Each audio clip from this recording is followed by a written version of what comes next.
Pedro, ¿de verdad tu madre llamaba cara de ladilla a tu hermana? Sí, más de una vez. Sí. En La Mancha, yo lo oía de pequeño y yo no sabía, no he llegado a saber, no he llegado a conocer personalmente a ninguna ladilla, pero era cuando verdaderamente cuando quería hundirla. Pero también mi hermana ya estaba acostumbrada. Se dice mucho esa cosa lorquiana de cara de, sin que rime, necesariamente, de Bernarda, cara de leoparda, etc. No guardan la rima, pero es un insulto cordial muy común en La Mancha. Todo lo que dice aquí, todo lo que dice es literal extraído de la boca de mi madre.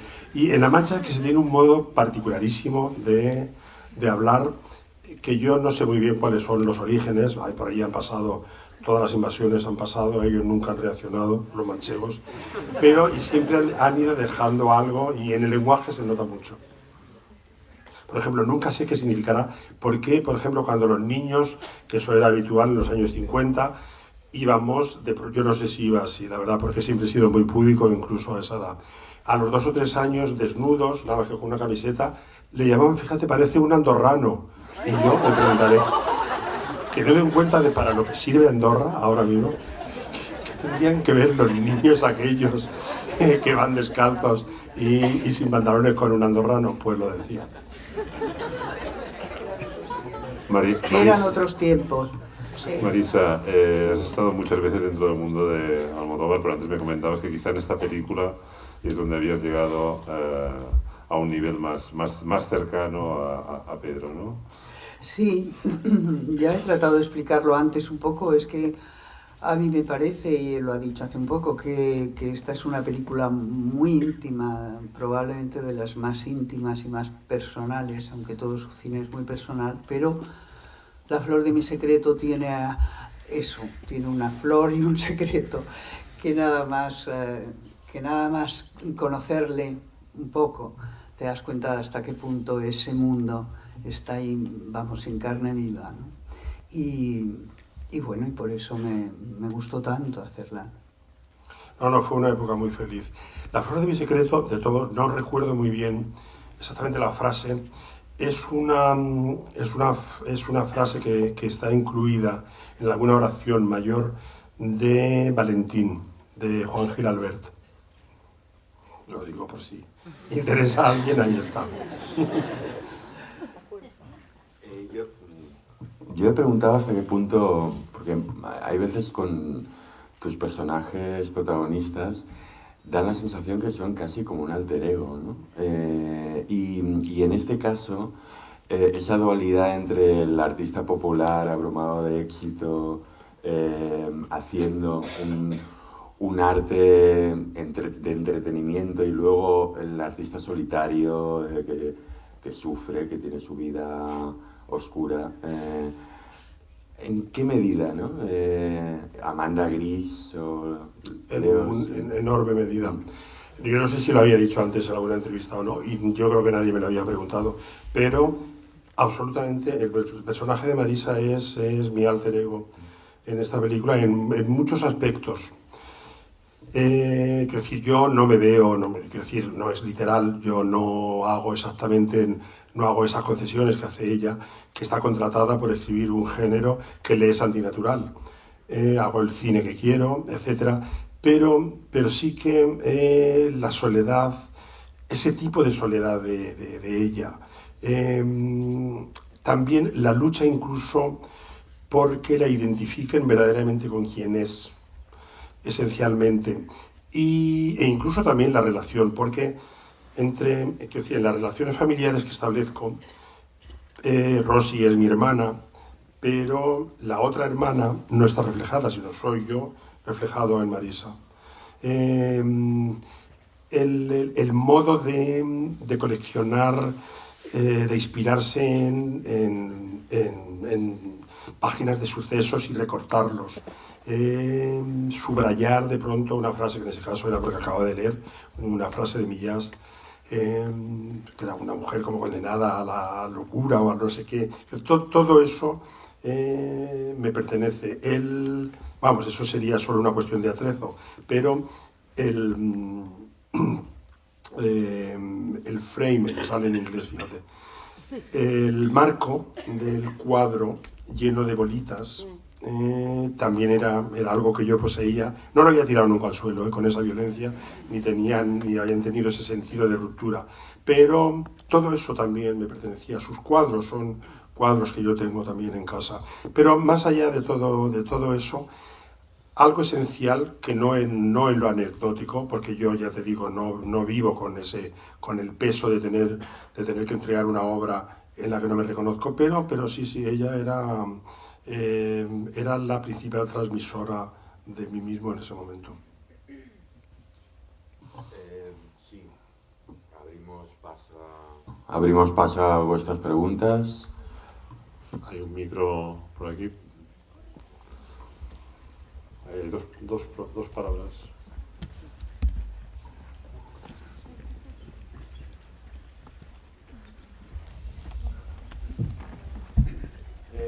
Hola. Hola. Primera vez que veo La Flor y me encantó. Y me llamó poderosamente la atención que vi reflejados dos argumentos de tus películas, que fueron Volver y ¿Qué he hecho yo para merecer esto? Y nada, quería que contaras un poco una experiencia con respecto a eso, cómo asomas o mostraste cosas que mucho después desarrollaste públicamente. ¿Cómo es la pregunta? ¿Cómo es?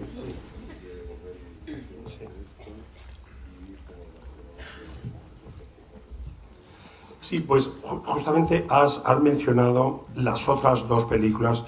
Ahora mismo tendría que revisar, que no lo hago habitualmente, algunos de los otros títulos, a ver si había alguno más. Pero las dos películas que has mencionado, la primera, sobre todo, es ¿Qué he hecho yo para merecer esto?, en la que yo directamente hablo de mis orígenes, de mis raíces, del estrato social al que pertenezco.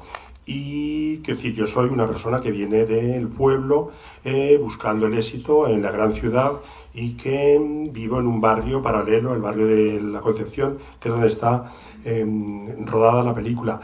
Y vivo en ese ambiente, con esas ilusiones. Lo que pasa es que a mí me fue mucho mejor que a la familia de Carmen Maura, que soy yo. Pero, en efecto, que yo creo que fue yo recuerdo que ¿Qué he hecho yo? Fue la primera película mía que en el ámbito nacional me hizo merecedor como una especie de respeto, porque yo hasta ese momento, no sé si tú ya existías como crítico, la crítica me trataba exclusivamente como una petarda, cosa que a mí me daba absolutamente igual mientras yo continuara haciendo el cine que quería.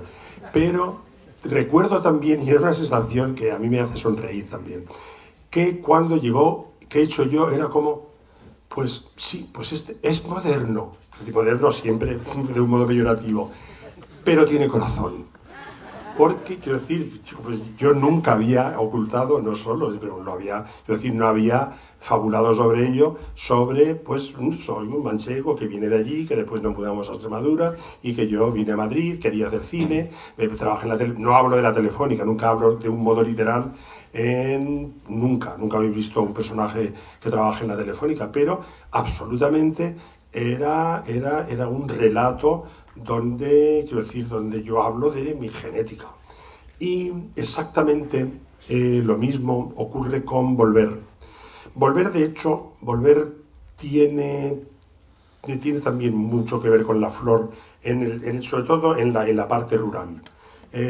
Tanto en Volver como aquí no se ven niños, pero están hechas desde el punto de vista del niño que yo era, conviviendo en los patios, con las vecinas y con mi madre, y rodeado siempre de ritos femeninos que iban desde hacer encaje de bolillos, persiguiendo el sol hasta el último rayo del patio, un pozo siempre presente, donde a veces había gente que se tiraba porque no soportaba vivir en La Mancha en ese momento, y oyéndole las historias y oyendo todo lo que ocurría en ese universo exclusivamente femenino. En Volver también está hecha desde el punto de vista del niño, que no aparece por ahí, pero que soy yo, oyendo historias de ultratumba. Yo, cuando volví a hacer la película, que la hicimos en Almagro, descubrí que eso seguía ocurriendo. Los duelos seguían siendo esa fiesta que yo recordaba, que duraba toda una noche y el día, desde el momento en que el difunto había abandonado esta vida, y eran exactamente igual. Y como yo recordaba, las familias siguen dejando un cuenquito con una lamparilla encendida para, por si vuelve la persona que se ha muerto, que sepa por dónde, que vea un poco, que no esté la casa totalmente oscura. Yo lo hacía para recuperar algo que en su momento rechazaba de aquella cultura, esa relación con la muerte, pero que sin embargo después, ya según he vivido décadas, me parece, la encuentro muy saludable, el modo en que los manchegos conviven con los seres queridos que han desaparecido y de un modo quiero decir, el papel de Blanca Portillo de sentarse en una tumba, que va a ser su futura casa, es decir, eso lo he visto cuando he ido alguna vez con mis hermanas o con mi madre. Todo lo que ocurre alrededor de esas tumbas es absolutamente real. El primer plano con el que se abre la película son mujeres del pueblo que las contratamos como figurantes. Era muy evidente que aquellas mujeres, yo les pregunté, ¿seguís viniendo? 2 veces por semana venían a limpiar las tumbas.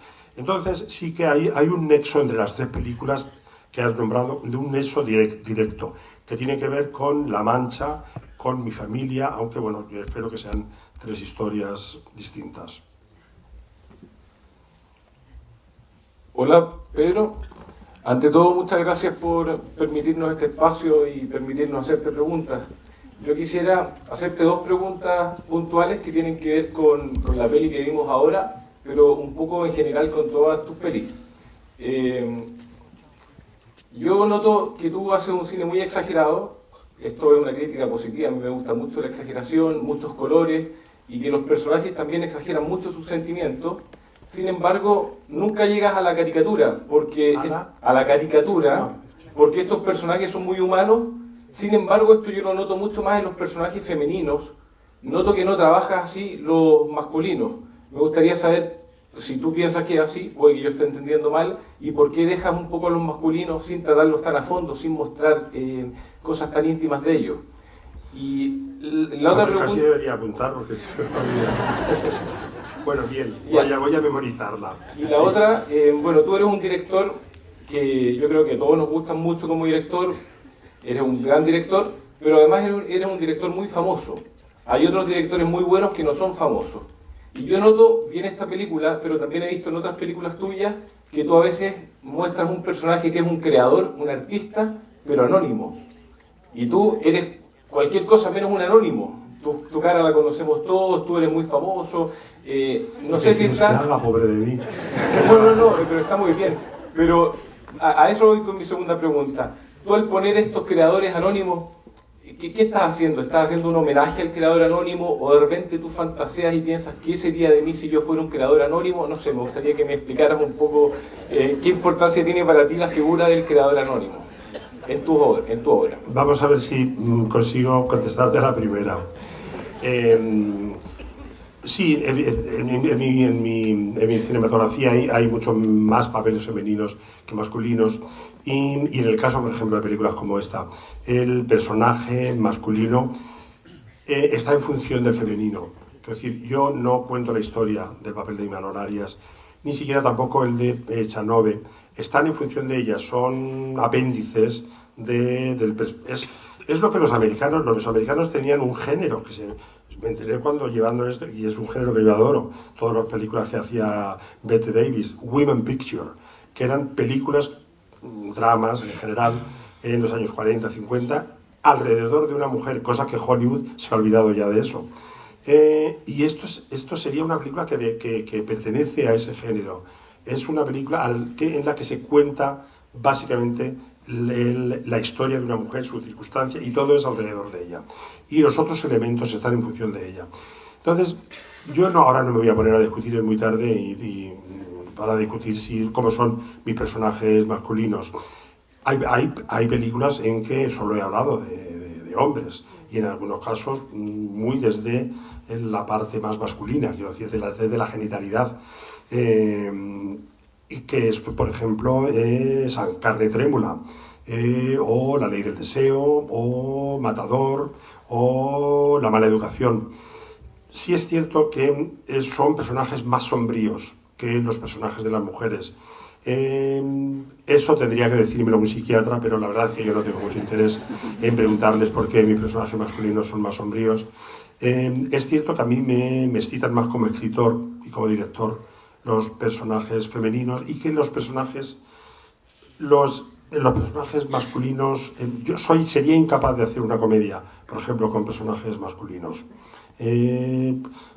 Supongo que es la parte que yo debo tener, no de conflicto conmigo mismo, también de que para los personajes masculinos inevitablemente tengo que tomarme en algunos como referencia, y a mí mismo yo me aburro mucho. Pero bueno, La piel que habito también es el personaje de Antonio, es el personaje protagonista de la historia. Después, sobre todas aquellas personas anónimas que no son debidamente reconocidas, pues claro, fíjate, no sé, debe haber una lista descomunal, pero yo por justicia poética os la leería si pudiera improvisarla, pero hay muchos de esos personajes anónimos que adoran ser anónimos. Como ocurre con el personaje de Juan Echanove. Yo, en mi caso, no lo sé. No es que no me conciba, pero y tampoco voy a entrar en el discurso pero el anonimato es un tesoro. Otra cosa es el éxito y la continuidad en el trabajo. Ese es el gran tesoro. Y el éxito sirve para eso. Pero el anonimato, en fin, o sea, no hagáis caso a todas esas cosas que veis en televisión, vamos, espero que no las hagáis vosotros caso, en que parece que la vida depende de si consigues en algún momento ponerte delante de una cámara y que la gente te vea. Es una grandísima equivocación.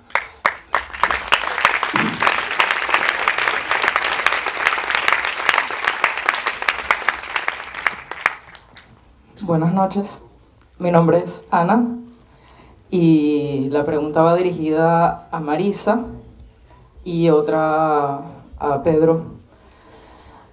Hace 20 años, casi 20 años que filmaron esta película, y me interesa muchísimo saber cómo te preparaste, a qué recursos buscaste en ti y cómo buscaste esa conexión con la historia a la hora de preparar el personaje. Y también quisiera saber cómo trabajas o trabaja usted con los actores, cómo los dirige. Y bueno, la canción final de Simón Díaz me encanta, y también quisiera saber cómo llegaste a descubrir esa pieza. ¿La canción final? Sí. Sí, la que canta Caetano. Sí, es compuesta por Simón Díaz. ¿Cómo? Es compuesta por Simón Díaz, un venezolano. Sí, conocí además personalmente a Simón Díaz. Pues, como yo con los actores, lo mejor que puedo decir es que trabajo exhaustivamente. Creo que me cuido de todos los aspectos narrativos, de todo lo que tiene que ver con la película, absolutamente de todo, y de un modo obsesivo, como ya he estado muy explícito esta mañana en la SCAC. Pero los actores, quiero decir, son los principales transmisores de la historia, son la cara de la historia, fisiológicamente son la historia. Entonces, para mí tienen una importancia crucial. Si no aciertas con el casting, por muy bueno que sea el guión, por muy bueno que sean los técnicos, la película no llega y no funcionará. Entonces, yo creo que con los actores hace falta tener algún tipo de cualidad, algo tan simple como saber relacionarte con las personas.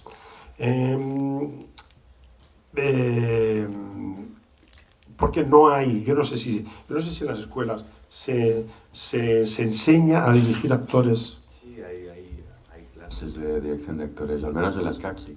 Sí. Ya. Bueno, me gustaría ir a alguna de ellas. Bueno, pero... No, para saber, no. Claro. Sí. No, porque creo que también eso tiene que ver mucho con la intuición. No hay una técnica, yo al menos no utilizo una técnica en concreto sino que a cada uno lo trato de un modo y sí me dedico muchísimo y le dedico mucho tiempo básicamente a ensayar. En los ensayos se descubre todo. Para mí, preparar una película es como preparar una función de teatro. Después se improvisa y después se adaptan los diálogos dependiendo de lo que ocurre en el rodaje, pero sin embargo, tanto yo como los actores saben ya muy bien qué es lo que van a hacer y cómo lo van a hacer delante de la cámara. Y nunca lo hacen por primera vez. Entonces, depende, ¿sabes? Depende de la edad, la personalidad del que tienes delante, depende de la identidad de la persona que tengas. A veces soy muy explicativo y a veces no.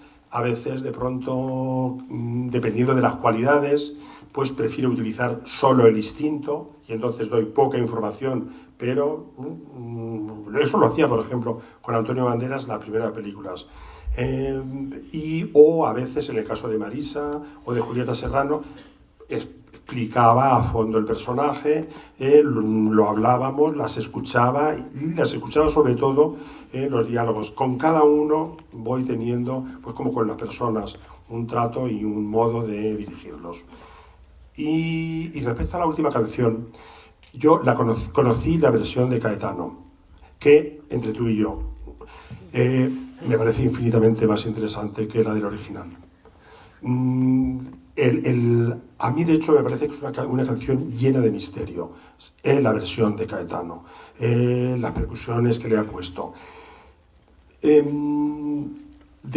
Cuando después conocí la versión de Simón Díaz, que es una canción llanera, es otro género, es una cosa mucho más limpia, más sencilla, para mí es otra canción. Él estaba muy contento, porque yo le conocí una vez que vino a Madrid, de la versión que hacía Caetano, y más de un venezolano me preguntaba, ¿pero cómo es posible que hayas puesto una canción de Simón Díaz? En general, bueno, las canciones llegan y cuando uno tiene el oído abierto, de acuerdo con la sensibilidad de la película que estás haciendo, pues descubres cosas inéditas, pero es que en este caso el verdadero, quiero decir, el que me descubre cosas inéditas y que descubre una canción distinta es Caetano, que también todo lo que toca lo convierte en propio y sobre todo, tanto en esta como en Cucurucupanoma, son canciones llenas de misterio para mí. Marisa, te ha llegado a ti. Bueno, mira, cuando se prepara, o cuando preparo yo, mejor dicho, un personaje, en el caso de Pedro, tenemos bastante tiempo de conocernos el uno al otro, ¿no? Una cosa es eso y otra cosa es trabajar, pero evidentemente cuando has hecho un camino casi, bueno, muy cercano por muchas cosas, por generación, por historias vividas, por tal, por cual, él en su mundo y yo en el mío, pero cerca, ¿no? Entonces, cuando llega el guión de La flor de mi secreto, yo leo ese guión y a partir de ahí, ese sería, digamos, un poco la base, ¿no? La preparación. La preparación para mí es el guión. El guión cuenta una serie de historias, ¿no? Y unos sentimientos y unas situaciones y un porqué. Lo cuenta todo, en realidad. Y luego sabes que está Pedro ahí detrás. En los ensayos, efectivamente, él es muy, muy exhaustivo, pero también eso te va abriendo puertas, ¿no? Te vas dando cuenta que aquello que pensabas tal vez no iba por ahí, que aquella otra cosa que habías imaginado que podías hacer en esa escena o en aquella otra, pues tenía un interés, ¿no? Y él lo escuchaba, ¿no? Pero era mejor casi siempre lo que él proponía. Bueno, mejor lo que él proponía, ¿no? De manera que me dejé ir mucho, ¿no? Yo con Pedro trabajo muy intuitivamente, a partir de un conocimiento exhaustivo de la historia y de lo que vamos a contar y del director. El director tiene, bueno, una determinada forma de contar las cosas y Pedro la tiene, vamos, indiscutiblemente, ¿no? Entonces esa es la forma en que yo preparo, en general, todos los trabajos, pero con Pedro mucho más. Con Pedro mucho más, porque desde el principio, o sea, hay directores, me alegro mucho de que haya escuelas o que haya sitios donde se enseña a dirigir a los actores, pero hay muy pocos directores que sepan dirigir a los actores. Esa es mi experiencia. Y sin embargo Pedro lo tiene eso, y lo tiene muy claro, le gustan mucho los actores y para él son su elemento evidentemente de comunicación mayor, ¿no? Es decir, es algo que justamente él hace unos personajes y hace unas situaciones y crea unos estímulos y una serie de cosas que hacen que ese personaje viva o muera, vamos, pero de una manera clarísima, ¿no? Con unos sentimientos enormemente claros. Y a partir de ahí ya es sentimiento, emoción y que el que está detrás de la cámara diga más, quiero más. Y a mí a veces me ha pasado en esta película, ¿no? Puedes hacer más y puedes hacer más y quiero que hagas más, ¿no? Y solamente con eso ya, ¿no? te da la clave, ¿no? Es un poco decir, es más, pues es más, ¿no? Y cuando quiera que me pare, ya me va a parar. Eso es todo. Hay tiempo para una última pregunta. Nos hemos fijado que en la película hay mucha presencia del color rojo y verde y queríamos saber cuál es el significado. Aquí ya hay verdes. Sí. ¿Ha dicho verdes? Sí, verde y rojo. Sí. Bueno, el color rojo es también a nivel de instintivo, porque es un color clave en mis películas.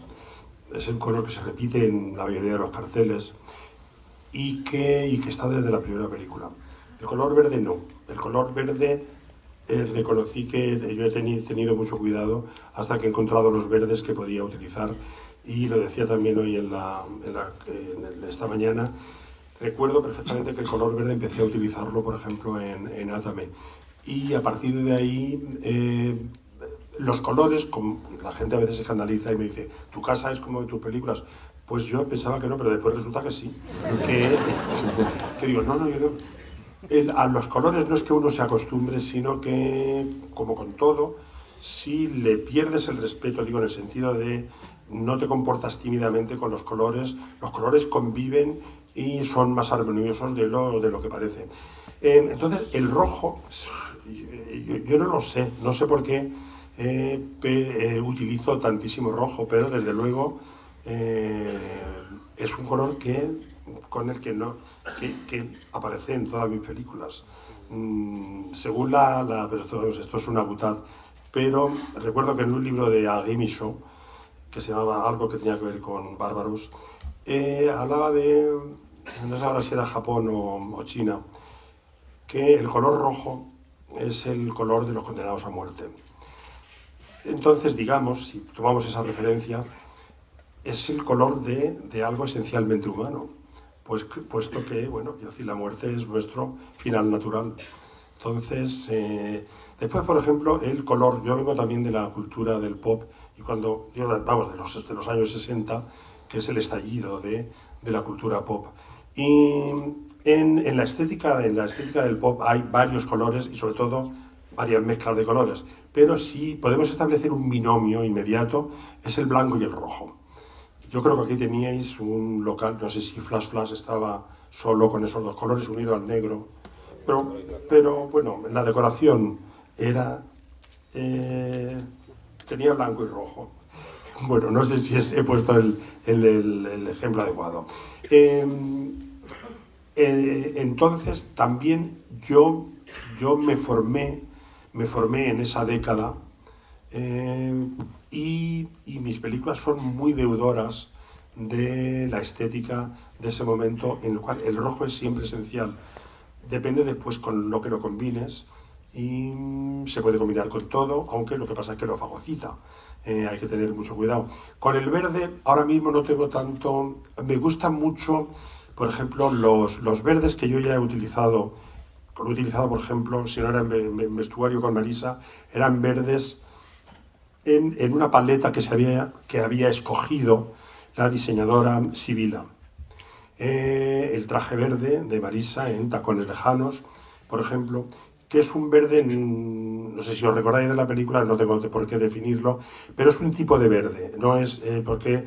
y después me he ido atreviendo con verdes mucho más osados, como es que el verde inglés, que es un verde oscuro, densísimo.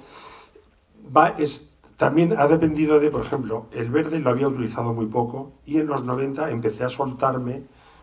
Claro, esto no sé si tiene interés para alguien, para mí sí, porque a nivel de lenguaje vas experimentándote en cosas que para ti son nuevas y el verde todavía continuó una larga y fructífera relación con el verde, pero todo esto que pues parece palabrería es en definitiva, porque no sé explicarlo, mi relación con el color es intensa, muy intensa, es casi una relación amorosa, pero igual que las relaciones amorosas no soy absolutamente consciente como para escribirte una tesis sobre ella.